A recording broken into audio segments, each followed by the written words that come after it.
All right, so we are kind of in the middle of the last paragraph of this Maimon, where essentially it summarizes the entire Maimon. Because the entire Maimon essentially is based on the pasuk, trying to explain every word in this pasuk. Lechacha mi'atzcha v'leitecha b'savicha avorcha v'eschel l'gei godel v'gadol shmecha. And essentially what this pasuk is speaking about is the avodah that a yid does in this world, a yiddish and neshama. And the first yid, of course, was Avraham. And this pasuk describes to Avraham what his avodah is and what the reward for that avodah. And the principle of his avodah is, in contrast to Malachim, is that he, thank you, that he is able to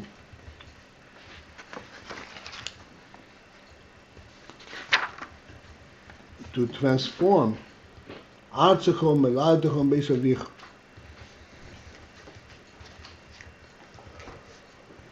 all the various involvements and statuses of the Nefesh HaBahamis, as it is involved in Chumris and so forth, and draw it out into Lakus. And the ability that he has, that makes it possible for him to do that, this is Mitzad Neshama. Mitzad the Etzem Neshama. This is what we just explained in the Maimon. This is what he summarizes over here. And he's able to raise up the Neshama Bahamis itself from its midas and from its moichin. And then as a result of that,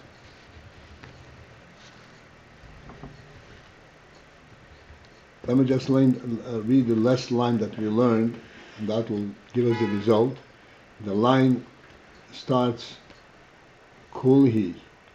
It's right above the line that begins with the word dafka, or below the line begins with chumrius. At the end of that line, ve'ali deizeh dafka. And only in this manner, by the fact that he is able to raise up, dissociate, break away from Artzachom, Beladachom, Beisavicha, then only through that Yagia, and he will reach the Bechinas Etzem Neshama. This is how he will reach into the Bechina of Etzem Neshama.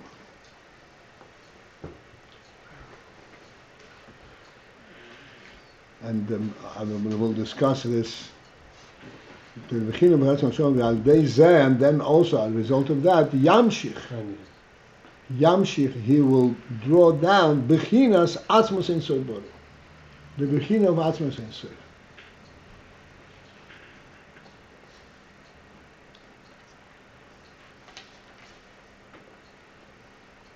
So first, I would like to, because we're talking about extremely subtle things, extremely great things, so I just want to explain the word Bechina, how it fits into here. Bechinas, Dagir li Bechinas Atzma Neshama, and Yamshir Bechinas Atzma Sensei. So I want to explain the use of the word Bechina over here and the significance of this word.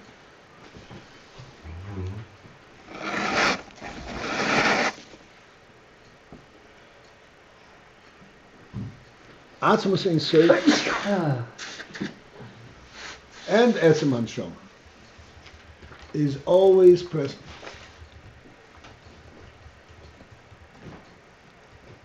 And that is always the the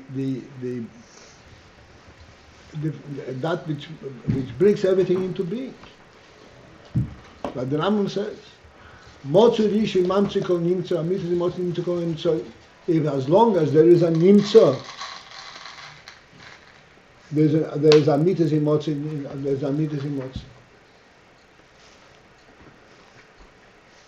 However, yes, it is. Everything is the anitas in motzi as on shom, but as we were saying the whole time this morning, the Atzmos Hanshama and all the great qualities of Neshama, they're camouflaged, they're concealed in various functioning qualities. Like we say, Midas and Mechin. Midas and Mechin, and even Rotzen and Noineg, all of these are functioning qualities that conceal, that through which the etzem expresses itself.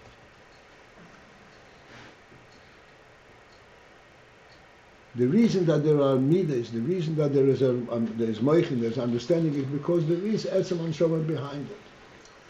But the etzem anshoma is represented via these faculties, these qualities, and therefore the aspect of the etzem anshoma is de-emphasized. It's not recognized. You see certain functioning koiches. You see his sechel and his midas. Like we always explain,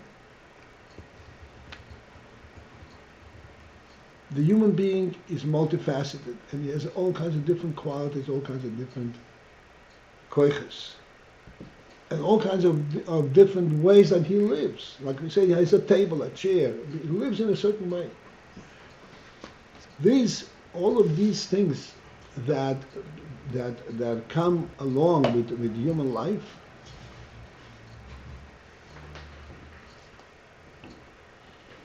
are the camouflage, that which conceals the etzem anshama. Even though, like we say, a table is convenient, it's comfortable, but this is on a functioning level.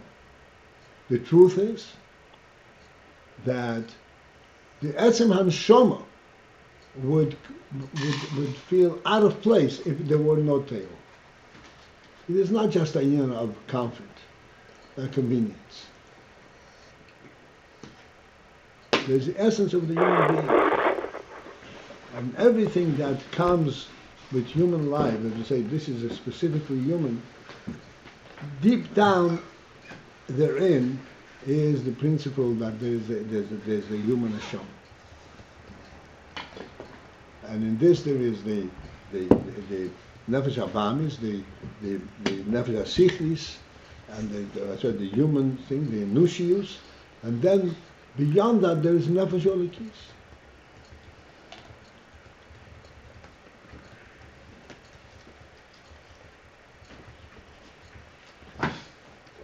So therefore, the etzem is there all the time, but it does not express itself. You don't recognize it. You don't come in touch with it. You don't see that this is it. It always seems to be something else, at some other different level. As a result of this avodah with the nefesh habamis, is nisgalat bechinas etzem anshama, that aspect of the etzem anshama. When you come face to face, we recognize, oh yeah, this is etzem anshama. This is not just the sechel of the neshama would not accomplish this. It is the etzem of the neshama that accomplishes it. Even though the sechel comes from the etzem neshama, but the sechel would not be able to accomplish it.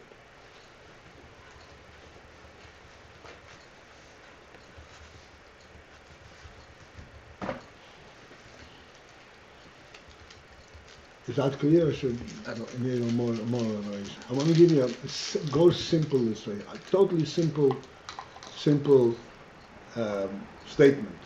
that illustrates this point. I always say we have legs, and we're able to walk with our legs. If not for the will that inspires our walking, we would not be able to walk. Legs are able to walk. But what actually makes a person walk? His midas, his sechel, ultimately his will. And ultimately it's a nefesh.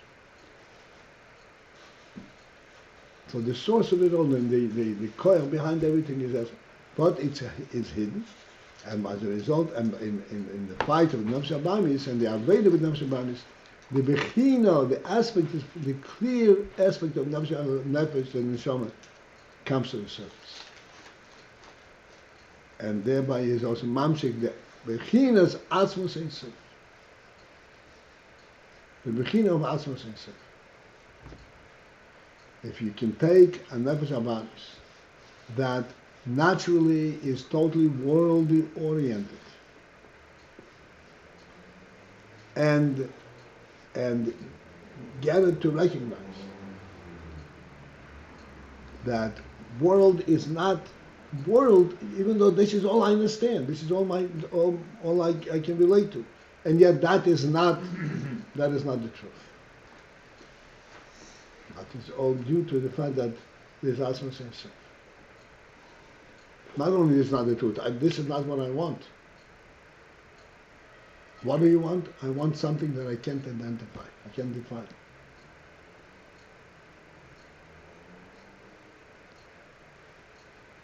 Okay, this is the point between these guys. Now, Yaina, you had a question this morning. You want to bring it up? Yeah, sure. Well, there was one from the previous day, and there was one from this morning. This morning's question.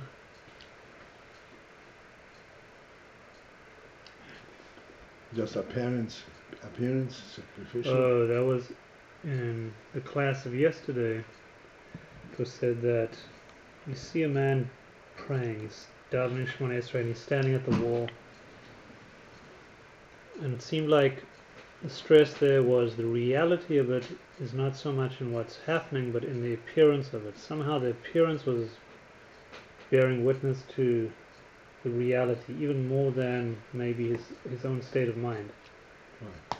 Usually we have the opposite. Appearances can mean anything. Showmanship, exactly. That was the question. So here is, and this is, the truth is that this is really to be found throughout the Torah.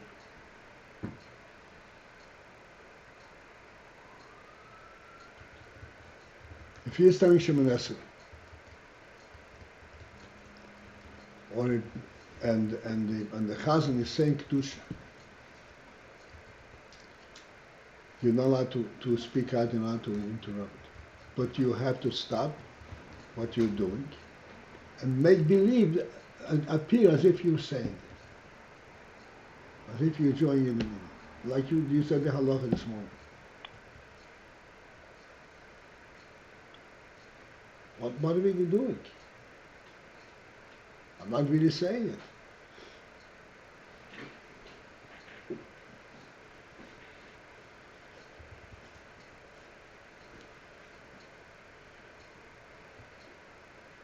Yeah, I said this is. We're talking about the halacha that if the Chazan says kedusha and you're in the middle of Shemona Esrei, you have to stop.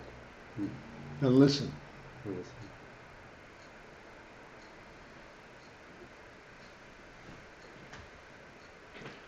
Kedusha in the Moedim.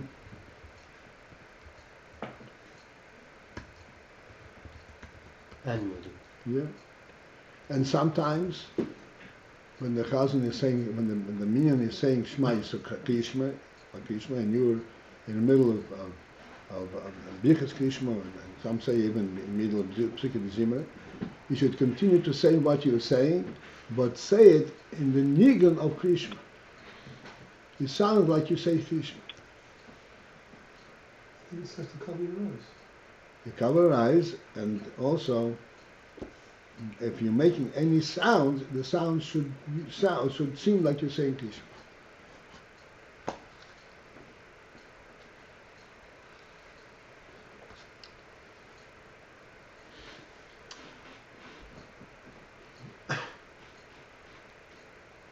So this is in an area, in a circumstance where you can be somewhat explained. The explanation, the simple explanation, even on a worldly level, since the whole oilam, the people around you, are saying kedusha, you should not appear to be dissociating from everybody else.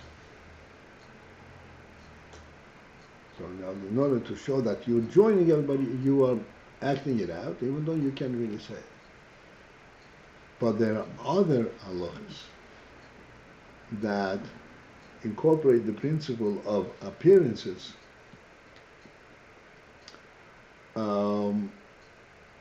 much more blatantly even than this. Like, for example, you said Shemoneh, you say to stand, it should look like you're standing in front of the king. But what do you mean you stand, you look like standing, but your mind it can be floating anyplace else? And yet it's important that you stand like you're standing in front of the king. I always give other halachic examples which are also boggles the mind in terms of worldly honesty. When you build a sukkah, it's supposed to have 4 walls. What's a wall halachically?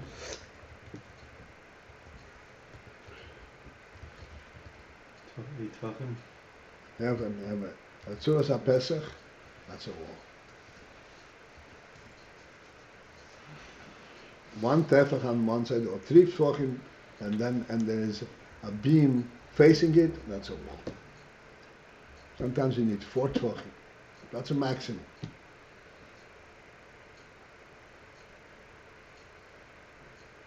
There's a story that Baal Shem Tov built a sukkah using every leniencies, every halachic wall possible. Gudachis and Gudasik and everything. So if you have a wall of this nature and you have a silver candelabra on the table, and you wonder how Ganav ever got into the sukkah, how did he get through these walls, right?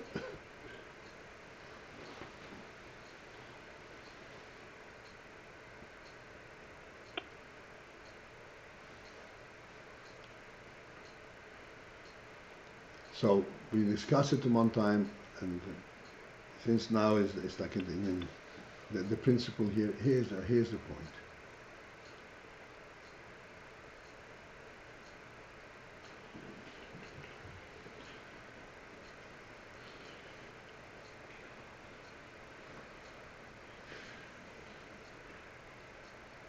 We have been discussing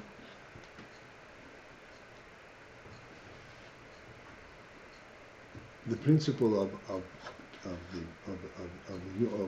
the human means a life in this world, like a table, a chair, and all that. A home, and we explained that, for example, a home. It's not the functional service that a home provides. There's some kind of an objective reality represented in the home that only a human being can relate to.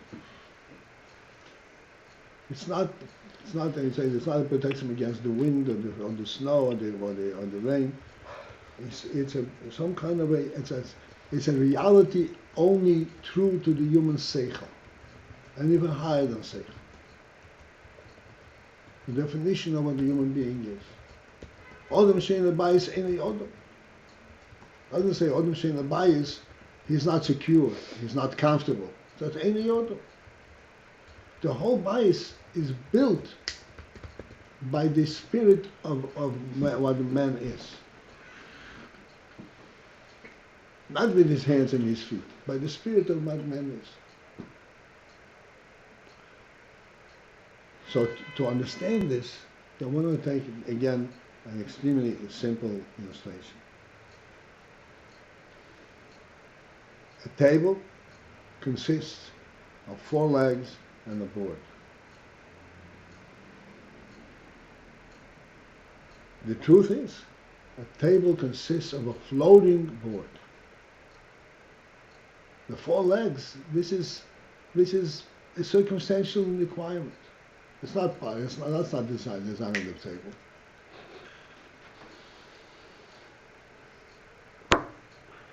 To bring the principle of a table into this world, by us, we have to accommodate it, we have to come to it from a worldly approach and make it possible that there should be a table in this world. So therefore we have to use all the natural means by which we will make the table a table. But that's how we make the table a table. Mm-hmm. The table is made by the human spirit. But we are not capable of creating a table with our will. Therefore we have to take wood and put it together in a certain way, in a solid way, so that it fits into our world. And then then what happens there is the oil of table is mislavish in the keli of table. Okay, so the nimshal here is we're not really capable of standing in his presence, so we do it externally as if to draw down that reality. No. Well, it depends. I don't know exactly how you mean. Here, the nimshal is this: we cannot create the entity with our spirit. Mm-hmm. But God does create by the Spirit. He says, and it is. So from our perspective, we need all the kelim and the entire structure in order it should be. But really, since we are relating to God, from a God's perspective, the table is what the spirit of the table is. Mm-hmm. And automatically, if there's a spirit, there is the whole thing.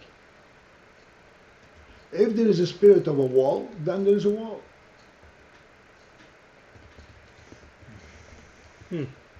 So too here by davening, as if to say...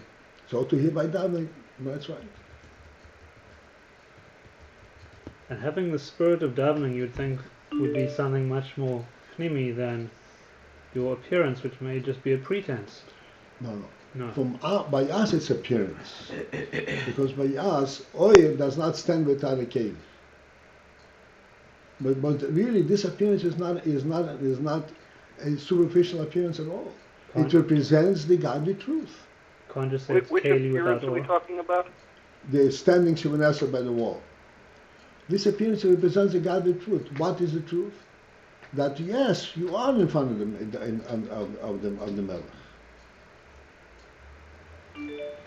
So we kind of make this keli, whether we're up to it or not, and that's as if bearing witness to the truth of the matter. 1 second. We are making a keli that only we're not taking over the spirit. We're making a keli that alludes to the spirit. But the spirit is the main thing.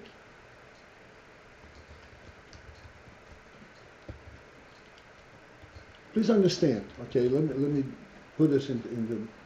When we stand Shemoneh, yes, you and I, individually stand Shemoneh. When we stand Shemoneh, it's not that we are creating this whole phenomenon that God is here and we stand in front of God. We are simply confirming that truth.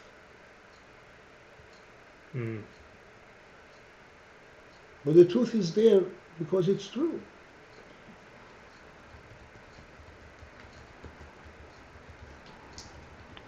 Right.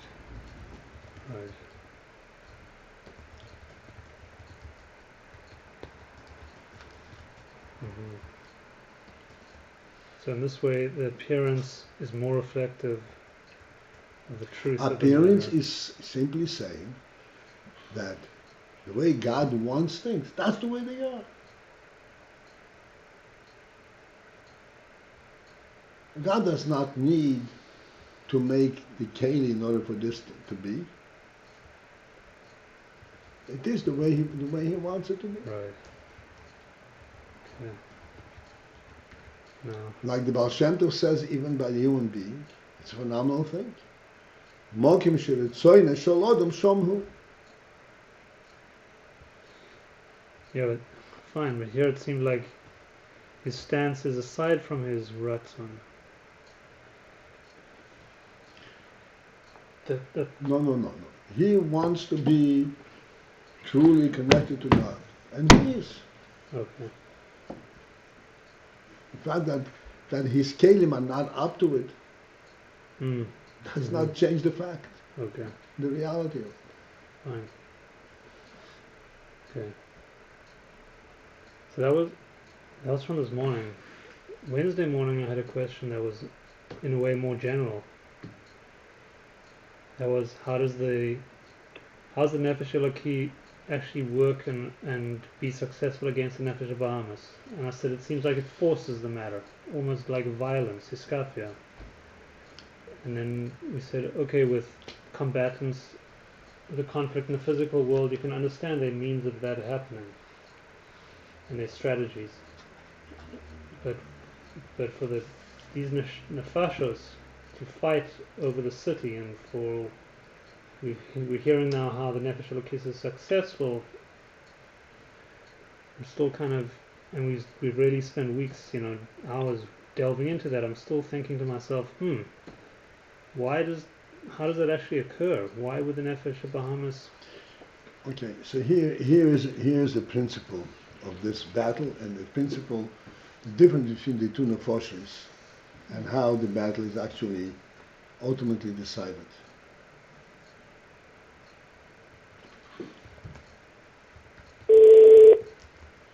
There's an interesting, we can use the analogy from real battle.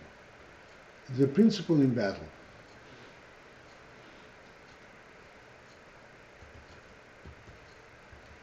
It's even a halacha, it says. The halacha is that when Yidden go out to war, they're instructed not to surround the enemy on all four sides. Hello, Rabbi Paltiel? Hello? Yes. Hello? Yes, hello. What happened? It's okay, the phone's there. You should hear us fine. Hello? No reason. What? Disconnect? No, it's not. It's not on mute. I don't know what he's. Hello?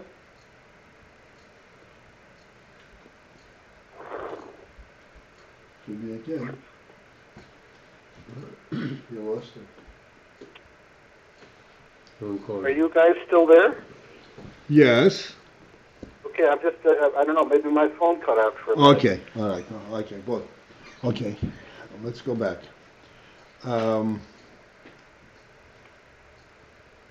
Not to surround the city on all four. Yeah. It's an interesting halacha. Eden instructed that I said that when you surround an enemy, you should surround him on three sides, not on all four sides. So that he would have one opening to run away. Why? It's supposed to be a strategic calculation. That when someone is surrounded by all four sides, he fights much more ferociously. Because he got no option. So when he is threatened by destruction, he fights very. So therefore, it's supposed to. It's less dangerous for you to lay siege from three sides. So the enemy will not put in his whole being into the fight, and he will use his rationale. Says doesn't pay. Let's get out.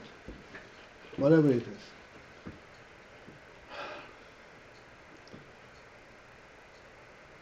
The difference between the Nefesh Eloki's stance and the Nefesh Habahamis stance, okay, now listen to this.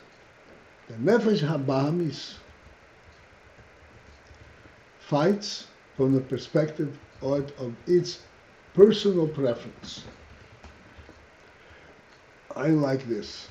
I want this. So he fights for his way of life, so to speak.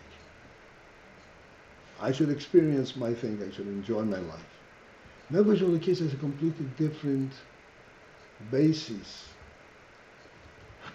in its message.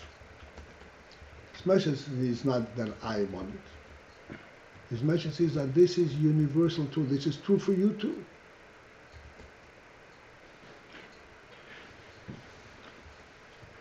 Therefore, the Nefesh Elokis is in fact laying siege to the Nefesh Habahamis. It's surrounding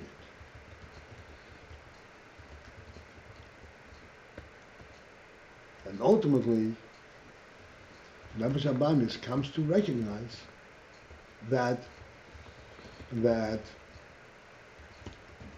all he would be losing is his preference or his experience, but the truth he will have even more if he succumbs to Nefesh Elokis. That matters. He cares to have more truth. This is He doesn't care more truth, but it's not the same kind of a fight. Oh, why? He doesn't figure like the that. Nefesh Elokis does not annihilate the Nefesh Habahamis. He gives it a different path in life. Which is not akin to death for the Nefesh Habahamis.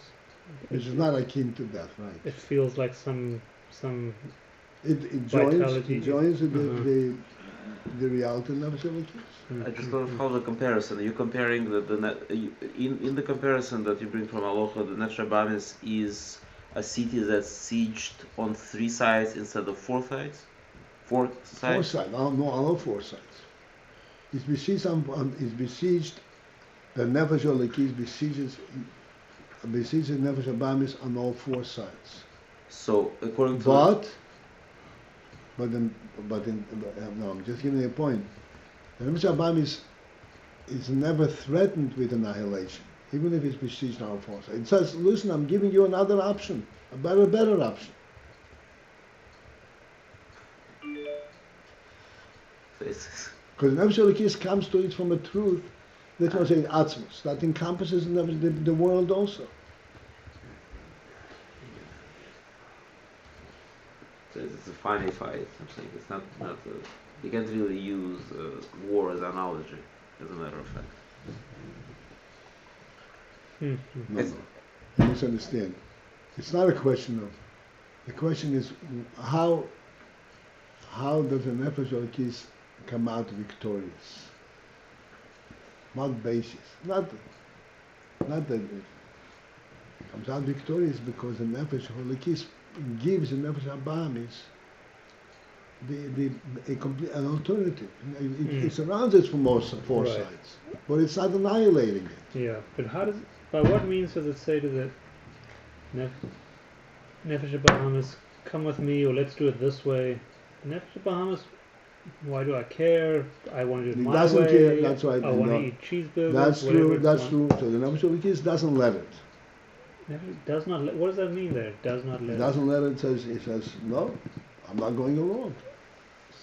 I'm not going to let you do it. Again, but why does Nefesh Habahamis care? Why doesn't it just persist with doing what it wants to do?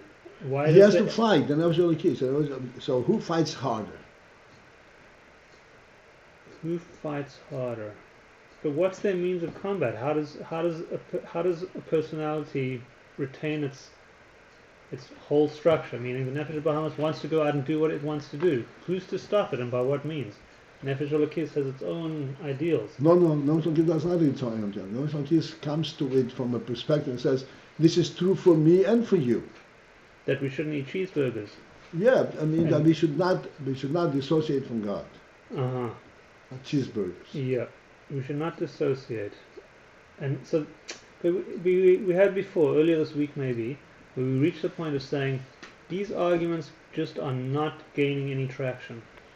The animal soul is done with debates, doesn't want to hear about it anymore, says leave me alone, I'm living my life. That is on a rational level.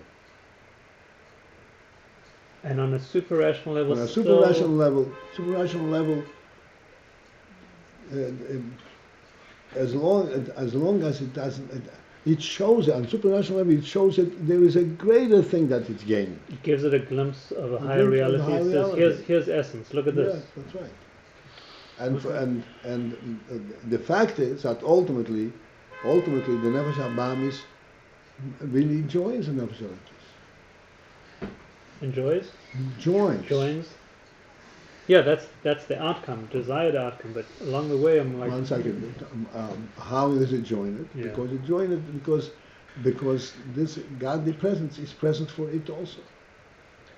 so it's not completely blind to what the godly soul is seeing. It has an element of that being. It's being taken over, Yeah. but not annihilated. And there has to be a certain willingness because it's saying, that's a higher life. I'll go there. Or No. The union of Elokus, the Nefesh Elokis also does not relate to Elokus because it's a higher life, I'll go there. This is the only truth there is. This is the real truth. Nefesh Elokis is in a state of beetle, and Nefesh HaBahamis acquires that state of beetle. mm-hmm. The Nefesh HaBahamis did what? Acquires that state of beetle. Mm-hmm. Nefesh Elokis affects a beetle Nefesh HaBahamis, where it is bottled to the truth.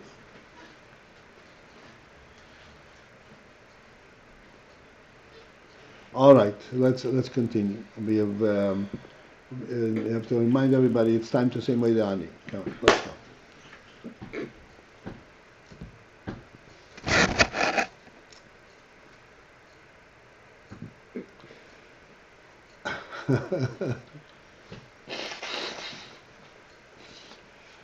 וזהו שנאמר לוי בהבטוחס.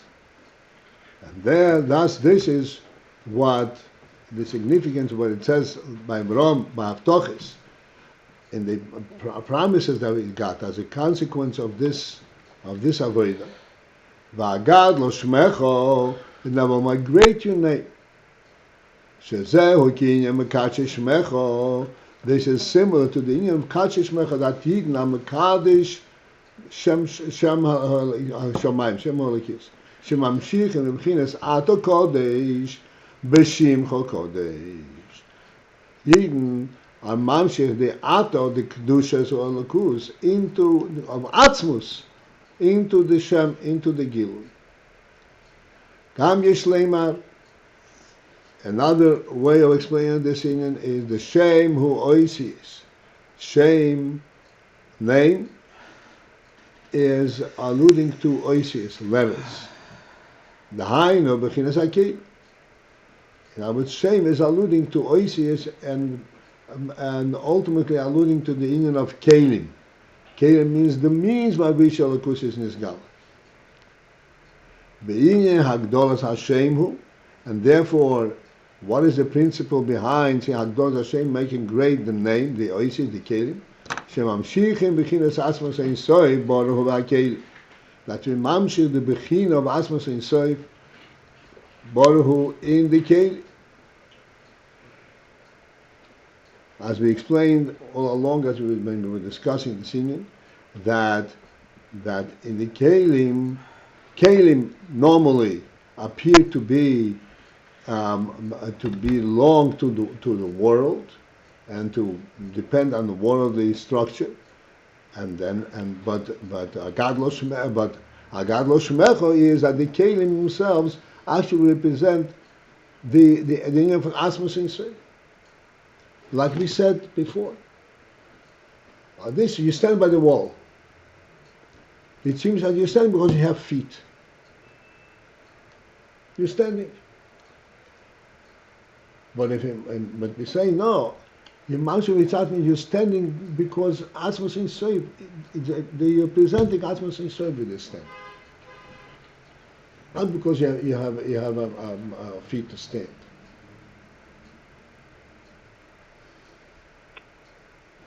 Mamshich b'chinas Atzmos in Soif indicating shezehu tachlis hakavon, which is in fact the ultimate kavon in the whole creation. Lahamshich lo yizborech dira betachtenim, to be mamshich and to provide and to make tachtoinim a dira lo yizborech. The Atzmos in Soif should be indicated. Betachtoinim means the haine bechinas hakelim lemailo. Tachtoinim means in the kelim aspect lemailo above. Betachtoinim mamash lamato, and then also tachtoinim means tachtoinim mamash. Tachtoinim, literally tachtoinim, in the lowest, in this lowly world, that there should be Atzmos in Soif.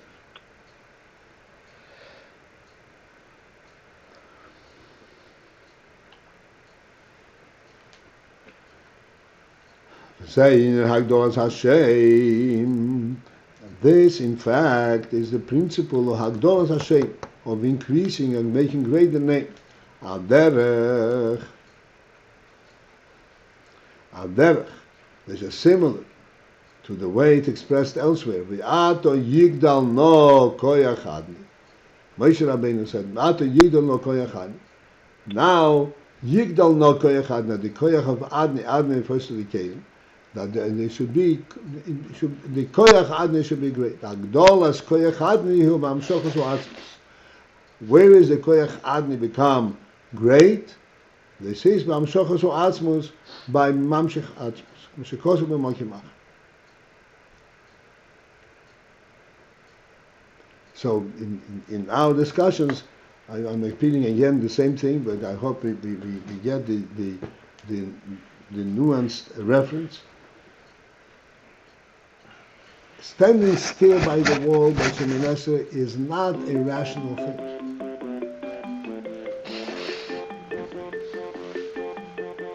Just hear it off. Yeah,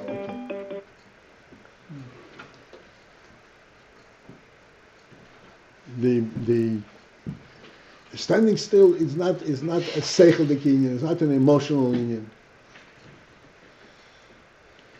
It represents the etzem in. This is the essential truth, not irrational, not anything that you can explain rationally or emotionally.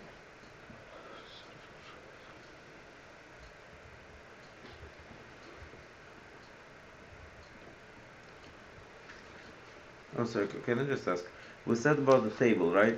So the table represents a human spirit and so on and so forth. Like it's a real thing, the table, for a human being, right? Okay. I know you Okay, I don't know. So but here we have the person standing Shemoneh Esrei, right? When he stands the Shemoneh Esrei is like there is Hashem, right? And I'm a person, so what can I do to facilitate this truth that there is Hashem? So I stand still. Is that how it is? I'm saying it's like what else can I do about it? You know what? That would seem from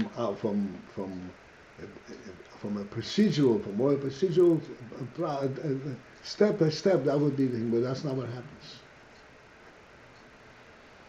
I stand not because what can I do, because that's what I have to do. Not, there is no I left in standing Shemoneh Esrei. It's not I am making a decision to stand. I'm standing because that the whole world is standing.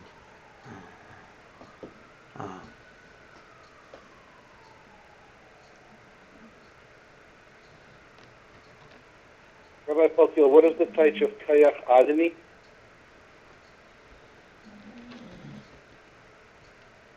Koyach Adni, Adni is the Shema Hashem, Shem Adni. That refers to the Kelim. And Adni is like Shem Elikim is the source of the Kelim. So too is the Shem Adni. So Koyach Adni means that in Adni, which is in the world, in the Kelim, should be Nimshach. Girdon Koyach Adni. Because in other words, that the Asmus should be Nimshach in the Kelim. Because what happened over there, this is Adni Yidno Koyach Adni, Moshe Rabbeinu said after the Chet HaEgel. The Hagdalas Koyach Adni is when Koyach Adni is raised up to or draws down Atzmus. Right. This is Atzmus being Mamshich and Kelim. Right. That's what that expression means. Right.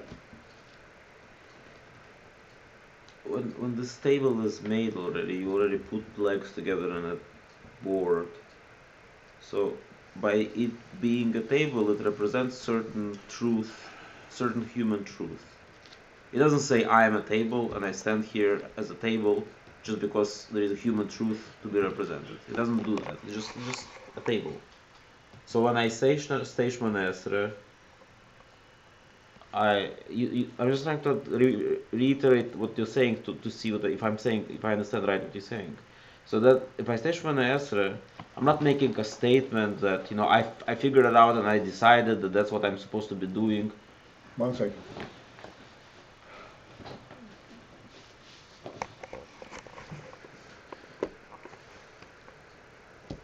The table is an excellent muscle, provided we really understand all the ramifications of it. The table really was created by human spirit.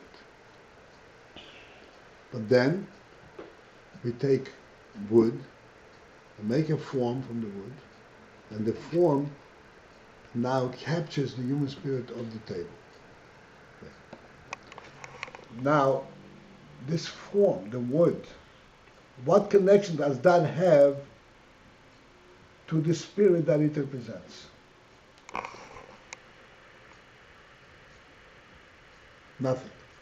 On one hand, nothing. On another hand, everything. It's What is it? The fulfillment of the human spirit. because there's nothing else to it. Besides, if not for a human spirit, it would not be here altogether. See, that's what we're missing. Okay, but I understand. It's a The keli. whole world, It's a keli. It represents that spirit on a lower level. and what way, in what it represents, is it connected to it or is it not? It is connected to it. How is it connected to it? The table stands just like The this. table doesn't want to stand. It stands because you made him stand. Because it has 4 legs. It has 4 legs, so I have no choice but to stand. There's this principle. That's why I said the Nefesh Aban is it gives into Nefesh Elikis because there is another face to it. The whole world is to serve God, the human beings, the human spirit. The ultimate truth is the reason the table stands is because the human being made it stand. Because it's made to stand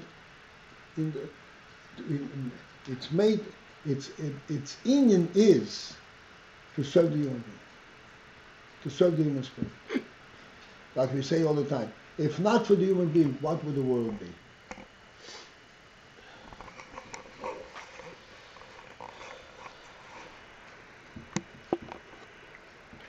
If you look at the wood as just wood, then there's no connection to There's no connection. But if you look at the real reality of the physical, The word was created to accommodate the human being.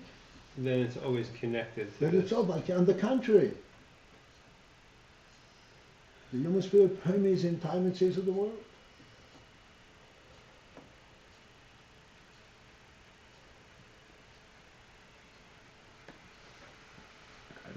I need to heat up the water. Do you mind? I just need coffee. Would you like some? It's cold water. Can I warm it up? It's just my brain doesn't work. I'm sorry. No, give it to me.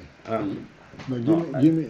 You need to warm it up, and there's no water. There's no water in it. I'll fill it up. There's No, but water in the sink. I could. You just. I'll do it. I'll do it.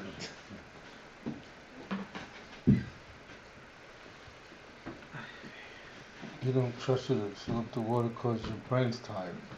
What? They don't trust you to fill up the water because your brain is tired. Well, it's a little late, but we get the point. This is. I'm glad we went this far, because that's actually the truth.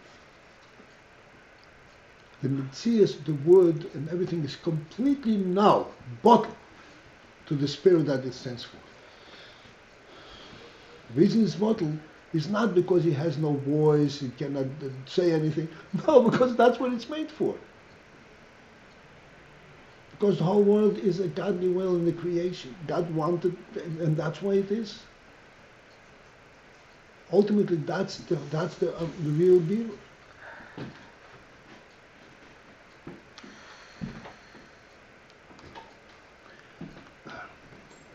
You were saying the other day to Yon, I remember, you were telling him after the class, you were telling him, you know what, on Sunday you told him that really, Nefesh Elokis tells the Nefesh Ba'amis that this whole world that is here is just so I should be able to explain to you what's going on. There's something like that you were saying. Yeah. No, I'm just actually... Okay, whatever. Anyway, but that, yes, it's absolutely true. So It's absolutely true.